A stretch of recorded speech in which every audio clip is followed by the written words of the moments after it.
And now we turn to CBS News White House reporter Willie Inman joining us from St. Croix, where President Biden is currently on vacation.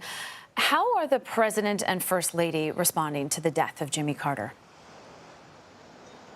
Hey there, Natalie. Good to be with you from St. Croix. President Biden and the First Lady sent out a lengthy statement about the life of Jimmy Carter. I want to bring a part of that statement for our viewers. He said, with his compassion and moral clarity, he worked to eradicate disease, forge peace, advance civil rights and human rights, promote free and fair elections, house the homeless, and always advocate for the least of us. He saved lives. He saved, lifted, and changed the lives of people all across the globe. That statement, at least part of it, coming from President Biden and the First Lady. They also mentioned in this statement that they've known Jimmy Carter and Rosalind Carter for some 6 decades. This was a long relationship.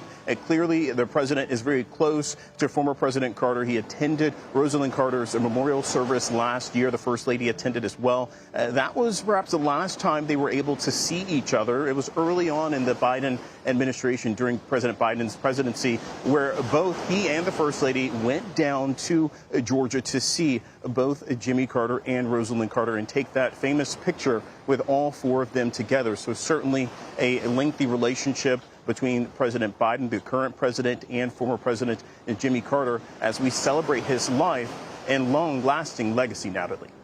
And Willie, President Biden said he will hold an official state funeral in Washington, D.C. What will that look like?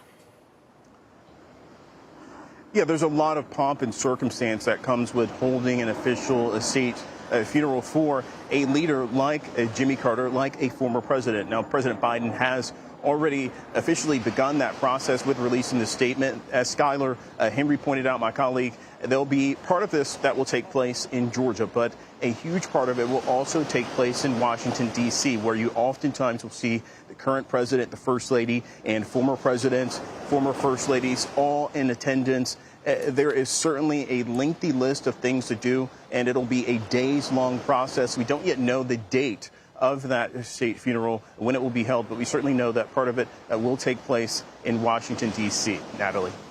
And Willie, also can you tell us about his plans for his burial? Yeah, part of that will include the former president. One of the wishes that we're certainly anticipating is that he's buried next to his wife. We know that he is from Plains. He's a son of Georgia, a son of Plains, Georgia. So that will perhaps likely be his final resting place. We know that part of the land there where Rosalind Carter is buried was donated to the National Park Service. So making it a historic site, a place that people can really just go and visit and take solace in the lasting legacy that he's had on the state of Georgia, a place that I know very well. Being from Georgia, he is much beloved in my home state, down there in the Peach State. So certainly we anticipate all of this process will begin in the coming days. We'll find out more details, not only from the family, but from the administration as well, that has to really just plan not only this state funeral, but the inauguration for President-elect Trump as well. So part of those services taking place in D.C., but much of it will really just go home to where Jimmy Carter's from, and that will indeed be Plains, Georgia, Natalie. And Willie, as you were there in St. Croix, we can hear the waves behind you. Sounds very serene. President Biden wrapping up his time in office. What can we expect from him in the days ahead? Yeah, well, the president's here. This is a place that he knows very well. He spends oftentimes a part of the holidays here with his family vacationing. This is his final vacation with his family as president.